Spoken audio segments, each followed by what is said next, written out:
A situação que a gente vai te contar hoje foi uma das mais chatas da nossa carreira. Tem coisas que a gente realmente só aprende vivendo, mas é importante a gente viver e tirar ensinamentos dessas coisas, e é por isso que a gente vai te contar essa história hoje, para que você também consiga aprender com uma situação que não aconteceu com você.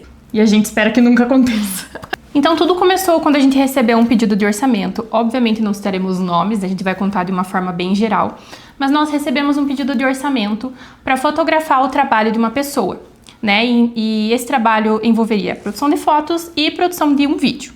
Ele veio falar com a gente super empolgado, inclusive ergueu super a nossa bola, falou que olhou o nosso trabalho, que ele recebeu boas recomendações, que ele tinha vários clientes na nossa cidade, todos recomendaram o nosso trabalho, ele olhou no Instagram, avaliou e achou que combinaria super com o que ele precisava. E isso nos deixou muito animadas, muito faceiras, né, de fazer esse trabalho. Era um trabalho um pouco diferente, apesar de ser algo que a gente já fazia.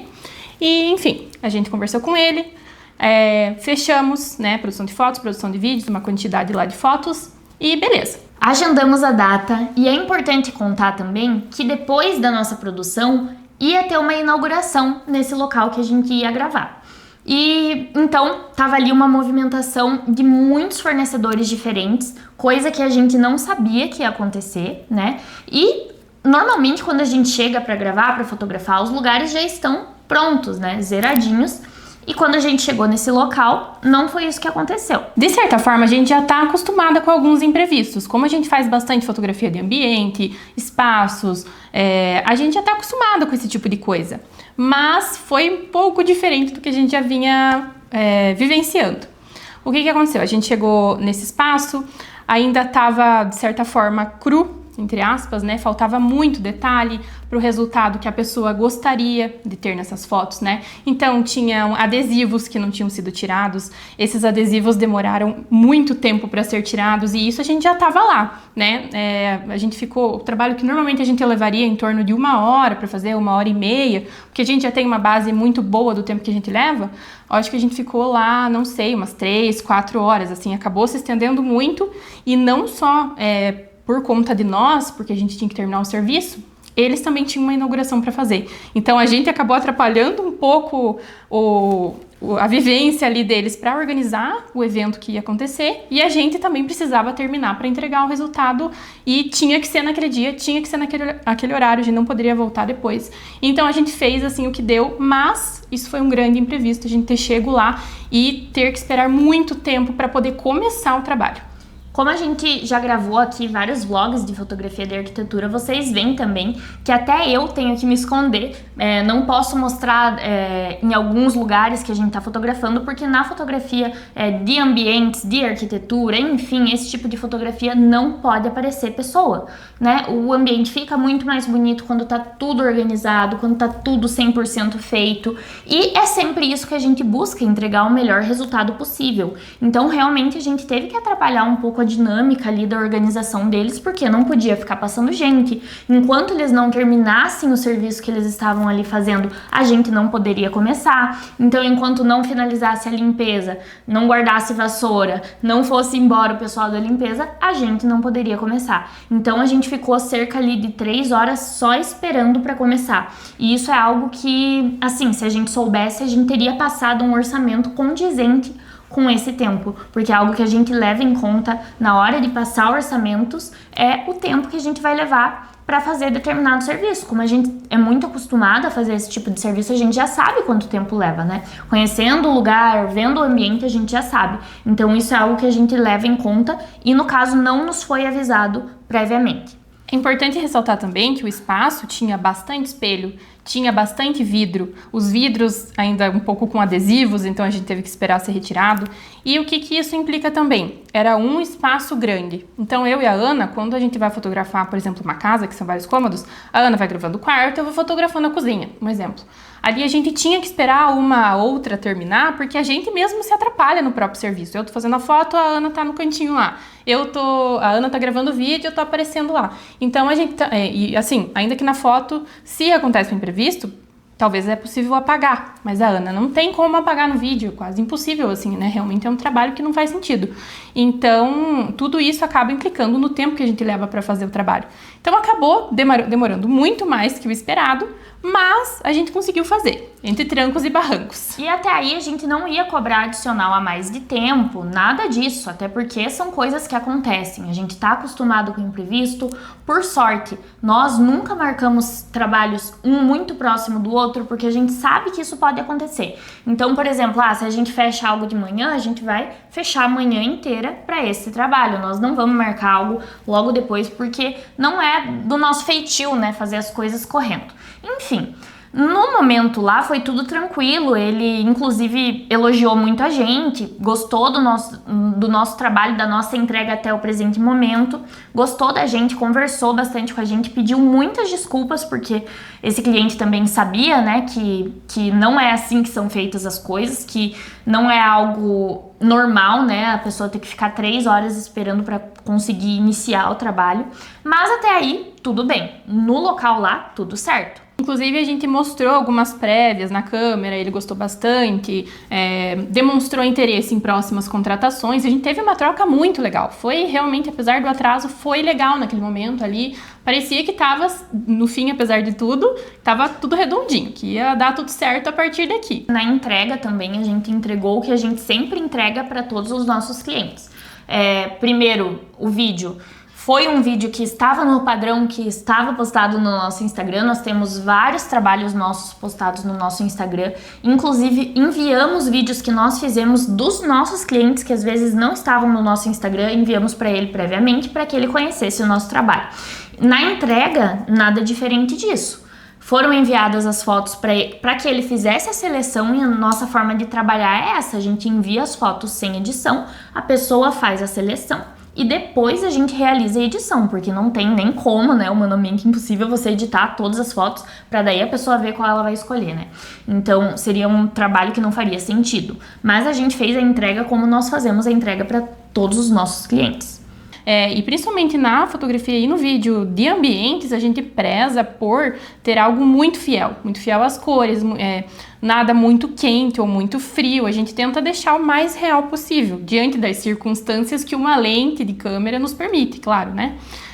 Enfim, nós mandamos as fotos para seleção e mandamos o vídeo, né? Como que a gente faz? A gente manda o link do vídeo para a pessoa assistir e claro que a pessoa tem direito à alteração, né? Ninguém é obrigado a gostar assim logo de cara, mas o que a gente costuma pedir? Por gentileza, se puder nos mandar todas as alterações juntas para que a gente pegue e faça uma reedição única, porque quem trabalha nessa área vai entender que se a pessoa primeiro pede para você fazer um mini corte, você vai lá, faz o mini corte, salva o vídeo e manda. Mas eu esqueci de falar, mas eu queria também no final que você acrescentasse isso. Isso é muito trabalho de reedição e isso gera muito tempo, né? Gasta muito tempo. Querendo ou não tem como dizer que não. Então, a gente inclusive aprendeu a longo prazo que pedimos para os nossos clientes mandarem as alterações juntas para que a gente faça uma reedição. A pessoa pode pedir as alterações que ela quiser, né? Dentro das circunstâncias do vídeo. E beleza. Bom, quando a gente mandou essa primeira versão do vídeo para esse cliente, na hora de início ele pediu algumas alterações, mandou alguns áudios falando que não gostaria que aparecessem alguns ambientes que tinham aparecido no vídeo, coisa que a gente sempre pergunta na hora pra pessoa, né? Isso é uma coisa que a gente sempre faz, porque a gente sabe que tem lugares, a gente trabalha muito com arquitetos, e a gente sabe que tem algum cantinho lá, eu não gosto dessa porta aqui, não mostre essa porta, beleza? A gente já cuida ali no momento da gravação para não mostrar aquilo que a pessoa não quer. E é algo importante da gente saber também na hora da edição, porque aí a gente consegue retirar esses takes que a pessoa não gosta, ou às vezes quando aparece de relance a gente dá um zoom, corta, enfim, a gente dá um jeito. Mas é algo importante de saber antes. Enfim, não nos foi avisado, mas ele pediu para retirar vários takes do vídeo e para trocar a música também. E aí eu troquei a música, retirei esses vários takes do vídeo, porque tinha algum lugar ali que ele não tinha gostado e aí não queria que mostrasse, e aí todos os takes que apareciam em determinado lugar ele também não queria que mostrasse. Aí, como foi muito corrido, tal ou outro lugar não estava perfeito, então ele queria que tirasse, enfim. Foram vários takes assim que ele pediu pra tirar e pediu pra mudar a música. Beleza? Foi feito. Mudamos a música, retiramos todos os takes que ele não havia gostado, enviamos novamente o vídeo. De novo, mais um áudio, com mais alterações. falando que ele não tinha gostado de mais alguns takes. Aí ele mandou print de outros takes que ele também não tinha gostado, que não tinham nada a ver com os primeiros. E que era pra gente tirar aqueles takes e que era pra voltar pra música antiga, que ele também não tinha gostado da música nova. Beleza. E é importante ressaltar que trocar a música de um vídeo não é só trocar a música de um vídeo, ele é todo feito num compasso, né? Do Exatamente. ritmo. Então exige uma alteração geral mesmo, né? O vídeo a gente edita nas batidas da música, né? Para que o vídeo fique bem mais interessante. Não é só trocar uma música e pronto. Mas enfim, ainda que fosse, seria ruim. Mas ainda é pior. Enfim, foi feito. Tiramos todos os takes que ele solicitou pra tirar. Mudamos a música novamente. E mesmo assim, ele não gostou do vídeo. E ele fez questão de falar pra gente que ele não gostou do vídeo. Só que nesse meio tempo, também tinha as fotos. Então, na verdade, eu mandei uma prévia pra ele, pra esse cliente, de uma foto, assim, que eu achei bonita. Às vezes a gente faz isso, manda uma prévia pra pessoa já ficar um pouco ansiosa, né? E ter um gostinho de como que tá ficando. Já mandei editada. E a pessoa respondeu, né? Ai, que lindo! Nossa, tá ficando lindo, amei. Ai, legal, né? Isso ali no meio tempo do vídeo e tal, rolando tudo meio junto. Beleza. Aí foi mandado o link para a seleção. A princípio seriam 15 fotos escolhidas. Mandei o link com as fotos, nós mandamos, e aí ele respondeu para nós, viu, eu não vou mais querer ficar com as fotos.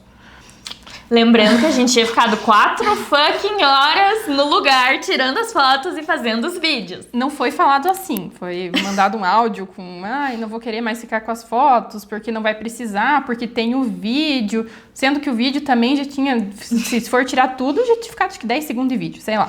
Enfim, não quero mais as fotos. Aí eu, respirei fundo, a gente tem que respirar fundo essas horas, e perguntei, viu, mas o que aconteceu, né? Por que você não quer mais? É por conta do resultado, por conta da edição? Tem alguma coisa que a gente possa fazer, ajustar, né? Aí não respondeu. Aí selecionou as fotos, mandou as fotos selecionadas, pediu para fazer não sei o que da edição, mudar isso da edição, mudar aquilo da edição para fazer, beleza. Uma coisa que a gente faz, a gente só entrega as fotos após o pagamento, certo? Isso a gente aprendeu com o tempo, mas nesse momento a gente já estava fazendo isso. A gente aprendeu com os calotes. Outros rolês aí, beleza. Aí ele selecionou as fotos, eu já estava trabalhando na edição delas, e aí, para eu entregar, as fotos já estavam editadas, porque eu já fiz esse trabalho, né? Que afinal ele tinha escolhido. E, enfim, mandando mensagem, oi, tudo bem? Ficamos de acertar o restante do valor, né? Que ele tinha pagado uma parte. Ficamos de acertar o restante do valor. Isso eu já tinha mandado umas 4 mensagens bem espaçadas, uma por semana, uma a cada 15 dias. Isso passou um bom tempo. E as fotos prontas e a gente esperando para receber para poder mandar o link. Finalmente apareceu, né? Essa pessoa apareceu e mandou um áudio de 3 minutos e pouco. E nesse áudio, assim, eu até não vou lembrar exatamente as palavras e o jeito e tudo mais, mas nesse áudio ele falou que ele não ia pagar o restante que faltava, porque ele não tinha gostado das fotos, porque ele não queria mais, porque ele não tinha gostado, não ficou como ele esperava, isso que ele nem tinha visto o resultado editado, tipo, ele não tinha gostado de nada, tinha, sei lá, 300 fotos, mas nenhuma estava boa, que ele não tinha gostado e que ele não ia pagar, e que ele não tinha gostado do vídeo, não tinha gostado das fotos, mas como ele já tinha pago uma parte, a gente foi lá e fez o trabalho, ele não ia pedir esse valor de volta, mas também não ia pagar o resto. Muito obrigada, né? Olha, gentil. Olha, foi um soco no estômago, assim, que atravessou a barriga e foi lá na parede, assim. E eu até sou um pouco menos, como é que eu posso dizer? Na hora eu não percebo tanto a maldade, eu não vejo tanto a situação, mas a hora que eu ouvi, eu pensei, cara, eu não quero ver eu mandar isso pra Ana, cara, a Ana vai morrer. A Ana brava. A Ana vai morrer. E nossa, foi muito difícil de ouvir, assim, sendo bem sincero, hoje a gente tá contando essa história, mas já faz um tempo. E foi muito difícil mesmo, assim, pra nós. É muito difícil porque a gente se questiona, né? A gente se questiona se a gente tá no caminho certo, se a gente fez algo de errado, se a gente entregou algo que foi aquém daquilo que ele esperava, né? Se ele esperava tanto da gente e a gente não conseguiu satisfazer essa expectativa, será que o problema estava na gente? Mas uma das coisas que a gente aprendeu com essa história é justamente isso, a maneira como a gente lida com as coisas é que faz toda a diferença. Se a gente se deixasse abalar por causa de uma situação assim, se a gente duvidasse da gente, do nosso talento, ou se a gente desistisse, né, da nossa empresa, desistisse do nosso trabalho, ou mudasse o ramo e falasse, não, esse ramo não é pra gente, sabe? Isso seria uma grande perda, né? Hoje a gente olhando para trás, a gente percebe. E a maneira como a gente lidou com isso foi algo que a gente aprendeu depois, né? Que não é todo mundo que vai gostar do teu trabalho. E nesse caso, claramente não foi uma questão de gosto. Foi uma questão de talvez falta de programação financeira desse cliente. Talvez ele achou que não valeria tanto o investimento, o retorno que ele teria com aquele conteúdo. Pode muito bem ser. Então pode ser inúmeras coisas. Mas a maneira como a gente lida com isso é que faz a diferença. Obviamente a gente não passou toda a nossa frustração para ele, até porque é um cliente que tem contatos. O nosso trabalho realmente foi indicado por outras pessoas que também eram nossos clientes, que são nossos clientes até hoje, algumas pessoas, enfim. Mas é óbvio que a gente não passou a nossa frustração, que a gente não respondeu à altura da maneira como eu queria, né? Mas aí entra o negócio, cabeça, acalma, toma uma água, respira e espera passar. É aquela coisa, nada vai ser resolvido de cabeça quente. E depois que a gente ouviu esse áudio, a gente realmente viu que não tinha o que fazer, né? Era isso mesmo, ele falou que não ia pagar, a gente não tinha contrato, né? Então não tinha como a gente poderia continuar cobrando, mas ele falou que estava insatisfeito, falou que não queria as fotos, por mais que já tivesse editado, e a gente já tivesse feito o trabalho. Infelizmente não tinha muito o que ser feito, mas realmente ninguém nunca está preparado para passar por isso, não tem como se preparar, ninguém espera que isso vá acontecer. E é triste para nós, foi triste no momento, mas a gente teve que ser muito forte, muito resiliente para continuar, para entender que isso pode acontecer, para entender que a gente não lida só com pessoas legais, gentis. Exatamente. E também entender que a gente teve que agir profissionalmente. A vontade mesmo é pegar e gravar um áudio, falar várias coisas. Várias baixarias. A gente sabe que não dá, não é assim que funciona. Existem duas vertentes, o CPF e o CNPJ. Então a gente teve que agir como CNPJ nesse momento e, né, meio que fingir demência, de certa forma, porque não tinha o que fazer. É aquela frase, se nem Jesus agradou todo mundo, quem é você? A gente sabe disso, a gente ouve isso repetidamente. Eu tenho certeza que você também já ouviu. Nem todo mundo vai gostar de você, mas quando se trata do nosso trabalho, de uma situação assim, dói muito mais, sabia? É muito mais do que o pessoal, do que uma pessoa não vai com a tua cara. Não, é o teu trabalho que tá em jogo, a tua reputação, a tua confiança também, a tua confiança em si mesmo. Então são várias coisas que isso afeta, né? Mas, como eu já disse, nem Jesus agradou todo mundo. Então é algo que a gente precisa lembrar e ficar se repetindo pra si mesmo, né? Eu não vou agradar todo mundo, essa pessoa não gostou do meu trabalho, mas eu não entreguei nada menos do que eu entregaria pra qualquer outro cliente. E é isso, se você tá com a consciência limpa, é isso que importa. E se você algum dia na sua jornada profissional esbarrar com pessoas desse jeito, ou passar por uma situação parecida, né, que pode acontecer, existem grandes chances de acontecer quando você atende bastante gente, isso eventualmente vai acontecer uma coisa parecida, que você tenha resiliência para lidar com isso, que você tenha inteligência emocional, que você saiba controlar os seus sentimentos e aquilo que vem na hora que você quer falar a todo custo, que você consiga guardar para si no começo, esperar a cabeça esfriar para depois responder e pensar como você vai agir. Isso vai fazer toda a diferença e com certeza você vai amadurecer ainda mais dentro do teu negócio. E claro, separar as críticas entre aquelas que valem a pena ser ouvidas e aquelas que não. Nesse caso, não foi uma crítica construtiva. Todas as alterações que esse cliente pediu no nosso trabalho foram realizadas, então não era uma crítica construtiva, não era algo para melhorar o resultado, realmente foi algo além, né? Ele não quis mais, ou ele não se programou, ou enfim, a gente não sabe e não vem ao caso também, né, expor os motivos, a gente não sabe. Mas separar as críticas, né? Nem tudo a gente precisa ficar na defensiva por ouvir, né? Porque existem críticas que não são por mal, existem críticas e alterações que clientes pedem que fazem sentido e que aí a gente faz e vai realizar essas alterações e é isso aí. Mas separar daquelas críticas sem fundamento que a gente realmente não pode levar para o coração e não pode ficar remoendo, porque senão isso vai afetar o nosso trabalho. E a gente espera que esse vídeo te ajude de alguma forma, te ajude a lidar melhor com as desavenças aí, as situações que você vai enfrentar no teu trabalho. A gente espera muito que a gente possa te ajudar de alguma forma. Se você já passou por alguma situação parecida, deixa um comentário aqui pra gente, a gente vai gostar de saber também. E a gente espera que vocês tenham gostado. Não esqueça de deixar o teu like, ativar o sininho das notificações e já se inscrever no nosso canal, se você gosta de conteúdos assim. Até a próxima! Até mais! Nossa, ficou bem completo esse vídeo. Arrasamos! Eu achei que ia ficar mais curto, mas matracas.